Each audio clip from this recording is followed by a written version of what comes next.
Dando sequência nos conteúdos de histologia, o nosso próximo tema então é o sistema digestivo. Nossa bibliografia básica continua sendo Junqueira e Carneiro, aqui o capítulo 15. Vocês vão perceber que existe um capítulo 16 ainda de alguns órgãos associados ao sistema digestivo que estão além do nosso objetivo da aula, então a gente vai ficar dentro de alguns elementos que eu vou destacar com vocês dentro da aula, que basicamente estão compreendidos nesse capítulo 15 do Junqueira e Carneiro. Então, vocês vão ver a descrição do sistema digestivo como um sistema responsável desde o início do processo de mastigação aqui por preparar os alimentos para que eles sejam processados de uma forma eficiente ao longo de um trajeto, e o trajeto aqui nesse cartoon já é desenhado como um tubo longo com especializações e áreas diferentes ao longo do caminho.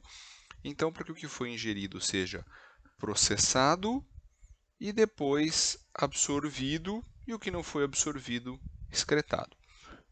Então, basicamente, a gente vai ter na cavidade oral, dando sequência com esôfago, estômago, depois intestino delgado e intestino grosso. O nosso foco vai ficar nos elementos histológicos e celulares do esôfago, estômago e intestino e como as diferentes células presentes em cada uma dessas regiões se correlacionam com a função. Obviamente é um conteúdo complementar com que vocês já, se a sequência for mantida, já viram na anatomia e vão ver na físio. Histologia normalmente fica entre as duas. Vocês têm a anatomia macroscópica na anatomia, a anatomia microscópica na histo, e depois a parte funcional mais aplicada na físio. A histologia fica entre as duas, mas a gente vai ter uma ideia já em cada um desses elementos de função. Tá? Então, dentro da anatomia do sistema digestivo, a gente tem lá a divisão entre segmento superior e inferior, cavidade oral, esôfago e estômago, e depois intestino delgado, grosso, reto e ânus, e as glândulas ou órgãos associados. Então, o nosso foco, como eu comentei, vai ficar em estômago, esôfago e no intestino, com os principais elementos celulares característicos de cada uma dessas estruturas. Tá? A descrição geral do sistema digestivo é de um tubo muscular oco, onde a gente vai encontrar mucosa especializada e glândulas anexas, responsáveis então por transformar alimentos em moléculas que podem ser absorvidas. Então, na forma de uma barreira seletiva, o organismo vai controlar o que deve ser absorvido ou não. E nesse processo a gente vai ter então a ingestão, para que isso seja colocado no início do sistema digestivo, digestão, absorção e excreção. Tá? Vocês ainda vão encontrar como função, e aqui aparece com asterisco, proteção. Por quê? Você deve imaginar que o sistema digestivo é um sistema potencialmente exposto a diferentes tipos de antígenos. Tá? A gente pode deglutir, a gente tem uma flora microbiana muito grande, não só na cavidade bucal, como em todo o trajeto do sistema digestivo. Existem algumas trocas de microbiota, então você já deve ter ouvido falar de doenças que acometem, por exemplo, o estômago, causadas por uma bactéria chamada H. pylori. Um dos potenciais reservatórios de H. pylori é a boca. Bactérias que existem na boca, mas que podem migrar para o intestino. Então, existe um certo trânsito desse microbioma, mas essa presença grande de micro-organismos, a possibilidade estranha de antígenos diferentes, tem muita gente que tem alergia alimentar, faz com que tanto o sistema digestivo como o sistema respiratório, que também tem uma função relativamente parecida, assim, de fazer um intercâmbio com o meio, claro que alimentos e ar, mas então são ambos tecidos que demandam proteção e tem alguns órgãos linfóides, algumas estruturas associadas a ele para que essa função aconteça. Então, numa microscopia aqui já num aumento pequeno, a gente tem uma imagem característica que exemplifica um tubo com uma luz aqui no centro, revestido por um epitélio, e dependendo da região e dependendo da função, esse epitélio vai variar. Uma região de tecido conjuntivo de submucosa, que em muitas das estruturas pode conter glândulas anexas, também para ajudar na função. Uma camada muscular, normalmente de músculo liso. Muitas vezes a gente encontra músculo orientado no sentido transversal e no sentido longitudinal, bem parecido com o que a gente já descreveu lá na aula de tecido muscular. E às vezes a gente já tem mais uma camadinha de tecido conjuntivo aqui, revestindo essa estrutura como um todo. Então, esse padrão de mucosa, submucosa e muscular basicamente vai se repetir ao longo do trajeto do tubo digestivo como um todo, claro que com especializações em cada uma das regiões. Essa figurinha do Kaiserbau é interessante porque ela resume bem as características das principais regiões e são as regiões onde a gente vai manter o nosso foco na aula de hoje.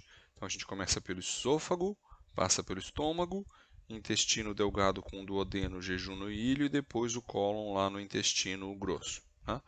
E aqui a gente tem representadas a mucosa, submucosa, a muscular e a camada conjuntiva mais externa adventícia. E aqui a gente já tem algumas das características histológicas também anatômicas. Então, no esôfago, a gente tem algumas dobras, mas a gente ainda não tem aquelas fossetas características que aparecem no estômago. No intestino, a gente ainda tem essa característica das fossetas, dessas glândulas tubulosas. Além de tudo, a gente tem as vilosidades que já se projetam na região da luz aqui a partir do epitélio. Tá? E aqui no cólon a gente já não tem essas projeções tão visíveis, mas a gente continua tendo essas glândulas tubulosas como uma das características do tecido. A gente já vê aqui entre a mucosa e a submucosa algumas glândulas características que aparecem no esôfago, glândulas que vão aparecer de novo lá no duodeno. Então, cada uma das regiões vai ter características próprias, tanto da mucosa como da submucosa, que vão ser importantes para a gente conseguir distinguir cada uma das regiões. Né? Por exemplo, aqui no ilho a gente não tem nada característico na submucosa, mas na região da mucosa e às vezes nessa transição a gente tem agregados linfóides chamados de placas de Peyer.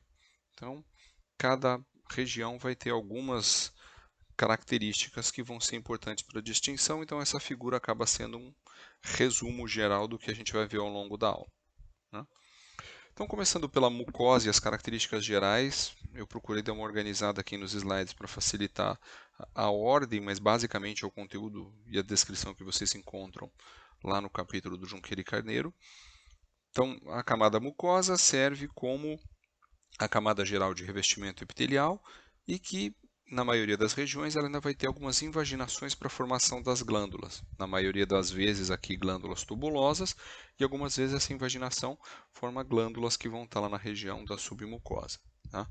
A lâmina própria ou submucosa é uma região de tecido conjuntivo frouxo, com todas as características então de vascularização, vasos sanguíneos, linfáticos, com a presença de glândulas em algumas regiões derivadas lá do epitélio e tecido linfóide em outras. A região muscular da mucosa, então basicamente ela vai ter células musculares lisas, apesar de em algumas regiões ainda ser possível aparecer algumas células de músculo esquelético, mas via de regra a gente vai ter células musculares lisas em duas camadas, como a gente já viu lá na aula de músculo, então responsável pela movimentação. Em algumas regiões, isso é mais anatômico, a gente não vai entrar em detalhe dos plexos nervosos, mas a gente tem então alguns plexos nervosos que caracterizam regiões específicas, como a gente tinha aqui no esqueminha, seja entre a mucosa e a muscular ou entre a muscular e a adventícia, tá? Que também são característicos. Na submucosa, então a gente tem um tecido conjuntivo denso, normalmente não modelado, com essas características que eu já comentei no slide anterior. Tá? E a camada mais externa, serosa ou adventícia, então continua sendo um tecido conjuntivo frouxo, em algumas regiões com um acúmulo de tecido adiposo também, revestida normalmente por um epitélio pavimentoso simples, tá? Então sem características histológicas que vocês ainda não viram. Então, passando para o esôfago, que é onde a gente já vai ter o nosso foco histológico inicial, Na anatomia, provavelmente vocês já viram alguma imagem parecida com essa. Então, a gente tem aqui uma seção transversal de um tubo que tem uma luz central. E aqui a gente já consegue ter uma ideia da região mais próxima do epitélio, da região de tecido conjuntivo, chamada de submucosa, e da região muscular. Quando a gente passa isso para uma característica histológica, eu já volto aqui. Então a gente vai ter basicamente um epitélio revestindo o esôfago, tá? Lembrando lá da aula de epitélio que a gente tem um epitélio pavimentoso, estratificado e não queratinizado. A gente vai ter a lâmina própria submucosa com tecido conjuntivo denso não modelado, onde a gente vai encontrar glândulas. Normalmente no esôfago aqui a gente vai encontrar uma quantidade razoavelmente grande. A camada muscular associada. E a descrição do esôfago então aparece como um tubo muscular que conecta a faringe ao estômago com função primária de transporte. Tá? Então, o epitélio, a gente vai ter aqui um epitélio pavimentoso, estratificado e não queratinizado. Na submucosa, a gente vai encontrar glândulas esofágicas, basicamente responsáveis pela produção de muco para facilitar o deslocamento do alimento nessa região. Tá? A camada muscular, a gente vai ter a predominância de fibras musculares lisas e a gente vai ter uma camada serosa ou adventícia que faz o revestimento do estômago no contato lá com a cavidade peritoneal. Tá? Então, em termos de histologia, tá? Não tem nada que vocês não tenham visto ainda. Então, é o mesmo epitélio pavimentoso estratificado não queratinizado lá da aula de epitélio. Músculo continua sendo o músculo que vocês já viram, tecido conjuntivo continua sendo o tecido conjuntivo que vocês já viram, glândulas continuam sendo glândulas que produzem muco que vocês já viram. O que a gente tem é uma combinação de todos esses elementos que provavelmente a gente não tinha visto ainda nesse arranjo. Tá? Mas em termos histológicos, aqui não tem nada que seja novidade para vocês.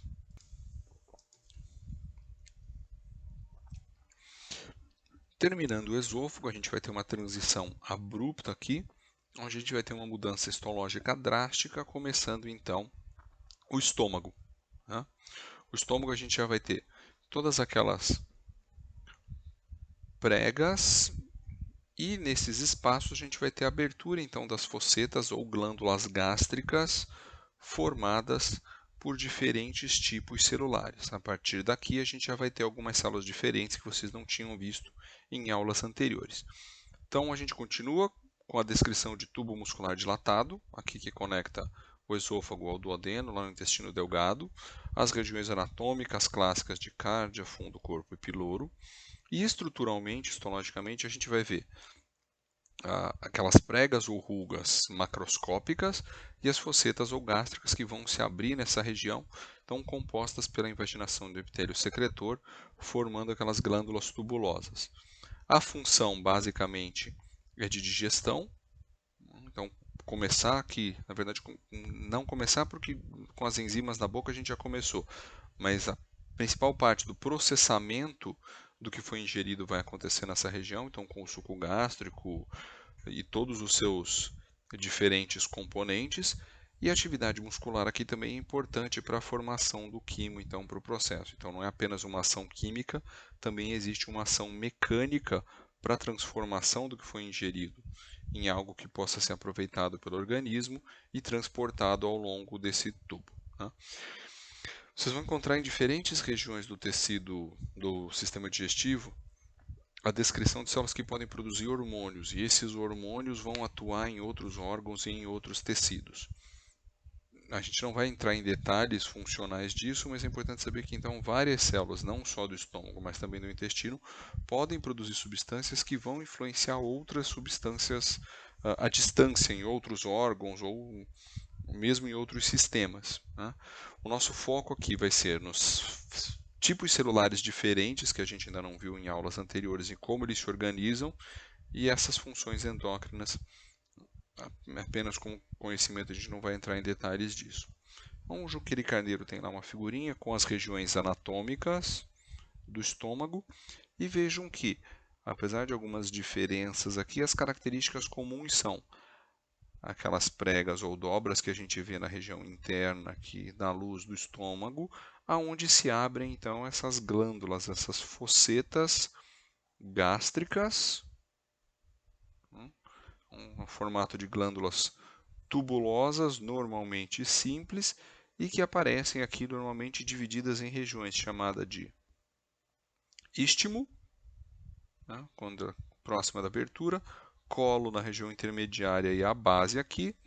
E essa descrição, claro, é um tanto didática, mas algumas populações celulares variam com relação a cada uma dessas regiões. Né? Então, normalmente nas descrições vão aparecer que as células predominam no istmo ou na base, então é um detalhe interessante dessa configuração de glândula tubulosa. Né? Aqui uma imagem macroscópica, ainda mais num aumento bem grande, da abertura de uma fosseta gástrica na superfície do estômago. Toda o muco, o suco gástrico foi removido para que a gente conseguisse enxergar como se a gente estivesse na luz do estômago. Então é por aqui que os produtos de secreção dessa glândula tubulosa, dessa glândula gástrica, vão entrar em contato com os componentes que estão dentro do estômago para que o processo de digestão aconteça.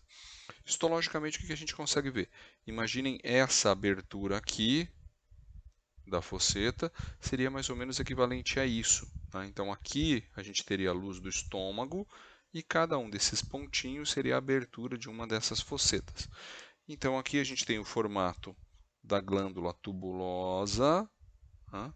Percebam as características da célula em termos de coloração aqui relativamente mais homogêneas entre as células que ainda estão nessa região superior. E a partir daqui a gente começa a ter uma mistura com células que se coram com característica mais avermelhada, algumas células um pouco mais neutras e aqui algumas células mais basófilas, um pouco mais arroxeadas. Então essa característica de coloração também vai ajudar a gente a distinguir quem provavelmente são cada um desses elementos celulares que a gente encontra aqui. Tá? Num aumento maior, então vejam células mais basófilas, células mais acidófilas, que vão se combinar dentro dessa estrutura aqui para formar as glândulas e as fossetas gástricas. Então, basicamente, o que a gente vai encontrar na mucosa é um epitélio colunar ou cilíndrico, simples, né, com junções oclusivas bem desenvolvidas na região apical das células. E essas invaginações, então, do epitélio formam essas fossetas gástricas. Dependendo da região, a gente vai ter glândulas tubulares com características mais próximas de simples, mas normalmente com aspecto mais comum de ramificadas, e que vão produzir tanto os elementos responsáveis pela digestão, como o muco alcalino, que vai fazer uma camada de proteção. Então, as células tanto produzem os elementos que vão atuar na digestão, e esse pH ácido tem um potencial agressivo para as células, como elas vão já produzir um muco alcalino que vai proteger as células dessa superfície, desse potencial agressivo. Na lâmina própria, a gente vai ter tecido conjuntivo frouxo, né? Células musculares lisas, em algumas áreas, algumas células linfóides e toda aquela estrutura de fibras colágenas e reticulares que é característica do tecido conjuntivo. E aqui tem então os tipos celulares principais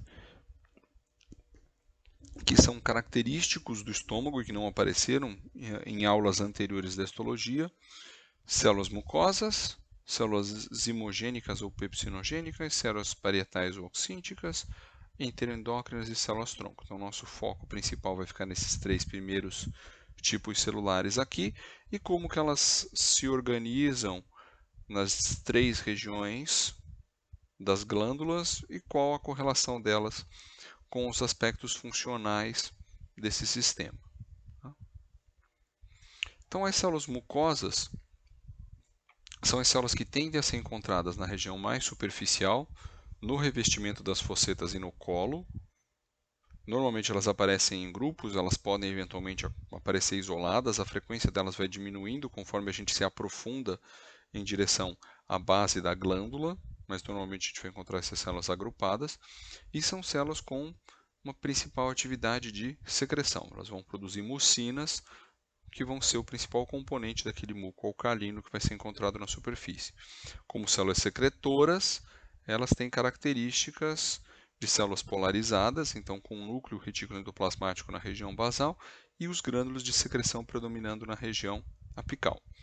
Essas células também têm como característica mitocôndrias, uma quantidade relativamente grande, vão produzir energia, basicamente responsável pelo transporte de íons de bicarbonato, que também vai ser importante para a característica de alcalinidade do muco que é produzido por essas células.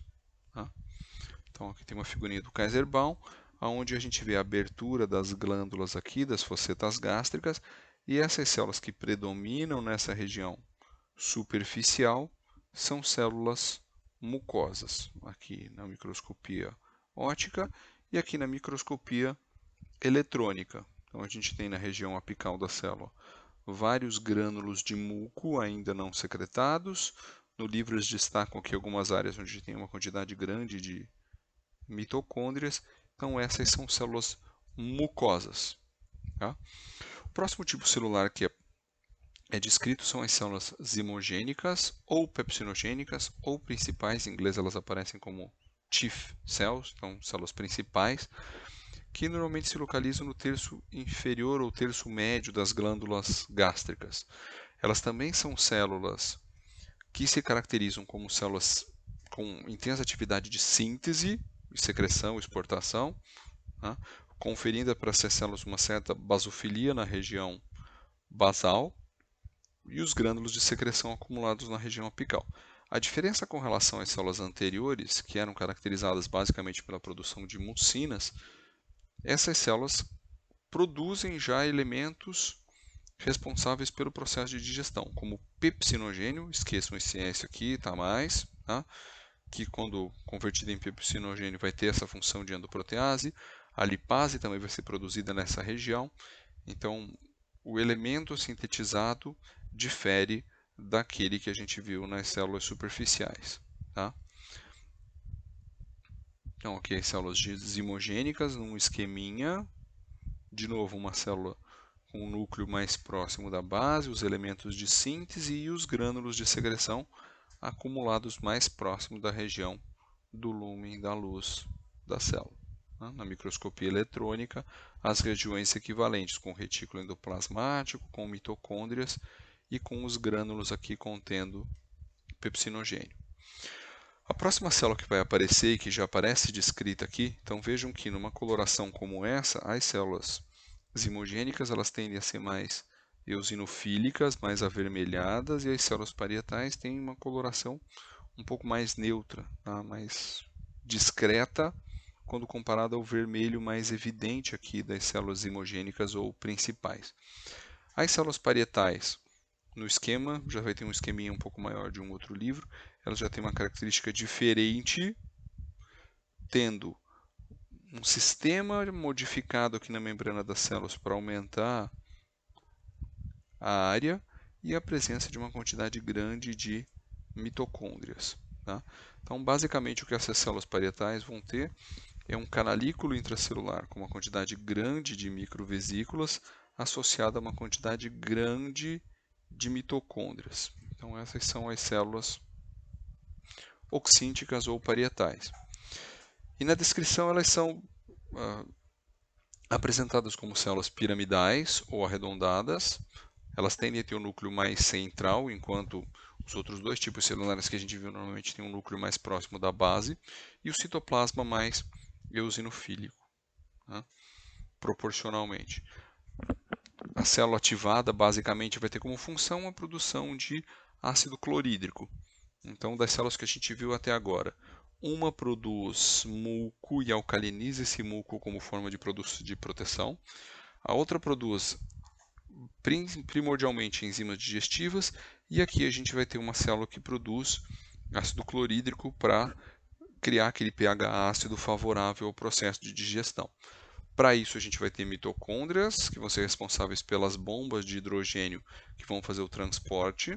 Aquele canalículo intracelular que aparece no esquema, vejam aqui com as microvilosidades, tá?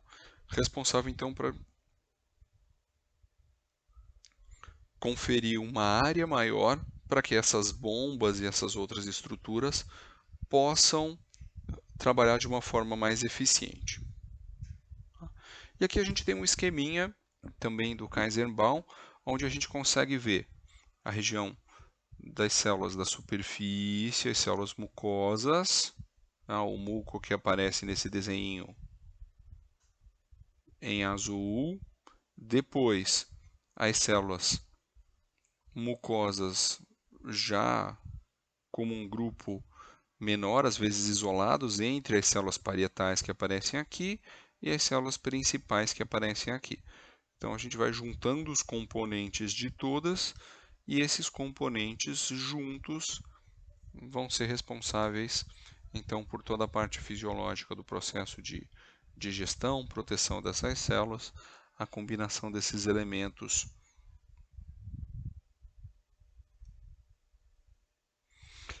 Eu mencionei antes as células enteroendócrinas, apesar de a gente não entrar em detalhes, então também são células com características de células secretoras, e aqui o elemento secretado são hormônios, tá? Secretina, gastrina, então são vários os exemplos, a gente não vai entrar em detalhes, mas vocês vão encontrar lá no livro, e é mais um tipo celular presente na mucosa do estômago. E fazendo a transição então do estômago para o intestino, a gente vai manter algumas das características, como aquelas pregas e aquelas velocidades. A gente vai ter ainda a estruturação e a combinação dessas células epiteliais, formando glândulas com características de tubulosas, mas aqui do ponto de vista histológico a gente já vai ter uma estrutura proporcionalmente mais simples. Então, até o estômago a gente tinha a combinação de principalmente 3 tipos celulares, né, para que a função fosse realizada, e a partir daqui a gente vai ter 2 tipos celulares principais, as células do intestino propriamente dito, os enterócitos, que vão ser as células responsáveis pela absorção, e algumas células caliciformes que vão continuar produzindo muco ao longo desse trajeto. Tá? Então a gente vai ter os enterócitos que aparecem aqui, aquela borda em escova, então a gente tem as vilosidades formadas pela dobra do tecido, que ainda é algo macroscópico, e as microvilosidades na superfície de cada uma das células. Então a gente tem tanto a projeção, lembra aquele primeiro esqueminha que eu mostrei para vocês, como as depressões aqui, as invaginações que vão formar então essas glândulas intestinais também com características de tubulosas. Vejam que eu comentei que a gente vai ter predominantemente 2 tipos celulares, tá? Então os enterócitos e as células caliciformes. Mas nas glândulas, principalmente, a gente ainda vai ter outras células. Então, a gente vai ter células tronco, de novo, células enteroendócrinas, células com função de defesa como as células de Punnett, mas em termos quantitativos, as células que a gente mais vai encontrar aqui, então, são os enterócitos e as células caliciformes. A descrição de um tubo muscular se mantém ao longo do intestino delgado e depois grosso também, aqui com as regiões anatômicas lá características do duodeno, jejuno e ilho. A principal característica, então, é essa mucosa especializada para o aumento da área de superfície, facilitando, então, toda a absorção dos nutrientes. A gente vai ter duodeno, jejuno e ilho. Aqui é uma versão um pouquinho modificada daquele primeiro esquema, onde a gente consegue ver em todos as vilosidades e as glândulas, tá?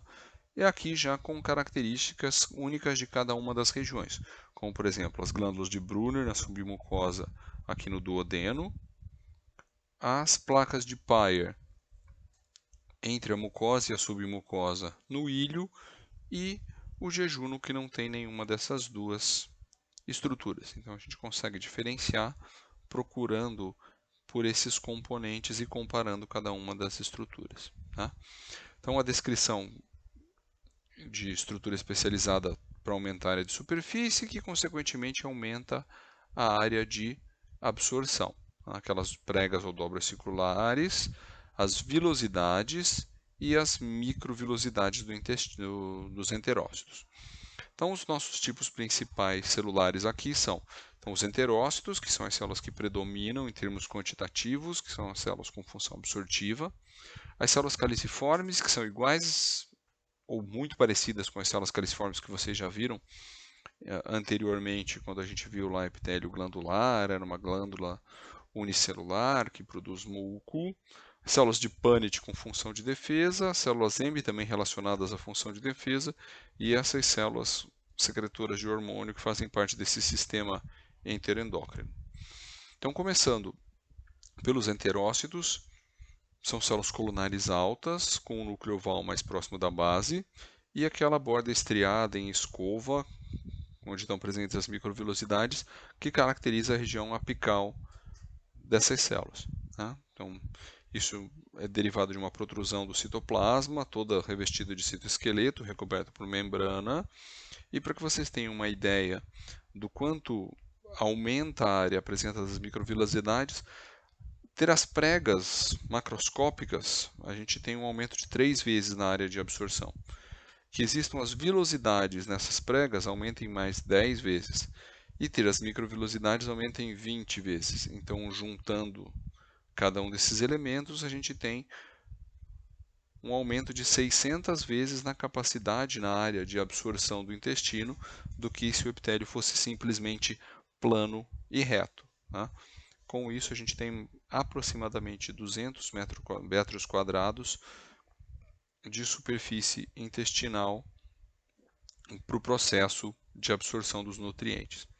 Histologicamente, normalmente as figuras que a gente vê nos livros, então são, aqui a gente tem já num aumento grande, mas a gente tem a abertura aqui de uma glândula com aquele formato tubuloso. Tá? A gente consegue ver num aumento já não muito grande, mas ainda na microscopia óptica, a região aqui das microvilosidades formando a borda em escova, os núcleos razoavelmente centralizados aqui dos enterócitos, e vão aparecer algumas células caliciformes. Dependendo da região, a gente tem mais ou menos células caliciformes ao longo aqui do intestino delgado e depois no intestino grosso. Tá? Okay, então, as células caliciformes, com características que vocês já viram, repetindo então as células colunares ou cilíndricas. Aqui a gente tem o núcleo basal, a região apical normalmente acumula os glânulos para depois exocitose, dependendo da coloração, como ela produz muco, ela acaba não sendo corada, ela parece esbranquiçada. Tá? Então essas mucinas vão ser responsáveis então pelo processo de proteção e lubrificação dessa região. Elas estão mais presentes no duodeno e no ilho. Uma outra figurinha de livro, aqui com o componente mucoso destacado pela coloração, e as células absortivas ou enterócitos ao longo aqui das paredes dessa glândula tubulosa. Tá? Numa microscopia eletrônica colorida artificialmente, aqui a gente consegue ter uma ideia das células com as microvilosidades, os enterócitos, e aqui uma célula caliciforme de formato mais piramidal, intercalada entre essas células. A gente também vai ter células com função de defesa, chamadas de células de Punnett. São células piramidais, também com características de secretoras, com núcleo na região basal, retículo endoplasmático na região basal e na região apical grânulos de secreção. Então, a característica parece muito semelhante de outras. A diferença é, mais uma vez, o que essa célula produz. Os dois exemplos principais do que essas células de Punnett produzem são lisozima e defensinas, que são elementos antimicrobianos que contribuem tanto para o controle dessa flora, dessa microbiota nativa do intestino, como para a função de defesa contra eventuais patógenos. Tá? As células de Punnett então ficam mais próximas da base dessas glândulas intestinais e normalmente são bem evidenciadas quando você faz algum tipo de coloração que destaque algum desses produtos, como por exemplo aqui a lisozima. Então a gente vê várias células marcadas, as glândulas foram cortadas transversalmente e essas células que aparecem em marrom, então são células de Punnett de defesa na base aqui das glândulas nessa região do intestino. Tá? numa microscopia eletrônica. Então percebam que muitas das características se repetem. Grande parte dessas células são células secretoras. O que vai variando é o tipo do produto de secreção de cada uma delas. Aqui no caso da célula de Punnett, os nossos exemplos então são lisosimas e defensinas. Tá? Ainda com relação à função de defesa, a gente vai encontrar células chamadas de células M, que são uma variação de células epiteliais, uma especialização de células epiteliais, associadas principalmente a uma região chamada de placa de Peyer. Essas placas de Peyer nada mais são do que nódulos linfóides especializados, localizados entre a região de mucosa e submucosa, normalmente do intestino. Esse nome de M vem de microfold, são microdobras que essas células têm na membrana para facilitar a captura de antígeno. E nessas dobras, então, elas acomodam linfócitos que estão numa região próxima para que elas possam fazer a apresentação. Elas capturam e apresentam antígenos. Isso é importante para a defesa imunológica dessa região. Tá? Então, esquematicamente, essas células M aparecem como essa célula que está em destaque aqui, com dobras derivadas então dessas projeções que são utilizadas para captura de antígeno, tá? E uma dobra, digamos assim, do lado interno, não virado para a luz, voltado para o tecido conjuntivo, onde vários linfócitos podem se associar nessa região e eventualmente reconhecer algum tipo de antígeno. Tá? As características da submucosa, eu já comentei algumas com vocês, mas no duodeno a gente tem glândulas de Brunner, então a gente tem uma quantidade grande de glândulas que produzem muco na região do duodeno. Lembre que o duodeno é a primeira estrutura do intestino delgado logo depois do estômago, então ela recebe todo aquele bolo alimentar ainda com pH muito alto nessa região. Então o muco alcalino tem um pH alto, bem alcalino, para que ele possa equilibrar essa região e proteger do pH ácido que vem do suco gástrico. Tá? Então você tem esse balanço ácido alcalino, basicamente aqui pela região das glândulas duodenais. E no ilho, a gente tem as placas de Peyer, que eu acabei de mencionar lá no slide das células M, então que são basicamente linfonodos ou órgãos linfóides muito parecidos com o linfonodo agregado à região da submucosa do ilho. Tá? Então no duodeno a gente vai ter toda a parte de mucosa com o epitélio aqui, todos os tipos celulares que a gente já viu, predominam os enterócitos, as células caliciformes, as células de Punnett normalmente aparecem na base das glândulas. Vejam um formato relativamente parecido com um tubo, que caracteriza então as glândulas tubulosas, tá? Ao longo da mucosa como um todo. E aqui no tecido conjuntivo, já num aumento pequeno, a gente consegue ter uma ideia de estruturas com características glandulares que correspondem às glândulas duodenais ou de Brunner, que num aumento maior aparecem assim, tá? Então, responsáveis pela produção então daquele muco altamente alcalino. Aqui na placa de Peyer no ilho, se vocês lembrarem lá da aula de órgãos linfóides, isso aqui parece um daqueles nódulos que a gente via no linfonodo ou até aqueles nódulos que a gente vê formando a polpa branca do baço. Então a função é bem parecida, é um agregado de células linfóides, normalmente nessa região aqui entre esse nódulo e o epitélio que a gente vê aqui, a gente vai encontrar aquelas células M que vão capturar os antígenos que podem vir por essa região e apresentar para os linfócitos que ficam logo abaixo. Onde vocês encontrarem essas estruturas com característica nodular, muito provavelmente é a região do ilho, que é onde ficam essas placas de Peyer. Tá? Na transição para o intestino grosso, a gente mantém as características tubulares, a gente mantém as características de uma mucosa absortiva, mas agora relativamente mais simples. Né? A função principal continua sendo a absorção, aqui mais de água e eletrólitos, formação da massa focal, mas características como a produção do muco, proteção, se mantêm ao longo do intestino grosso como um todo. Histologicamente, normalmente ele é descrito como uma estrutura já sem aquelas projeções, sem tantas dobras, pregas ou vilosidades. As glândulas tendem a ser um pouco mais longas, com predominância ainda dos enterócitos. Tá? A diferença é que aqui as microvilosidades já são menos numerosas, mais curtas, mais irregulares, já pela característica de absorção dessas células.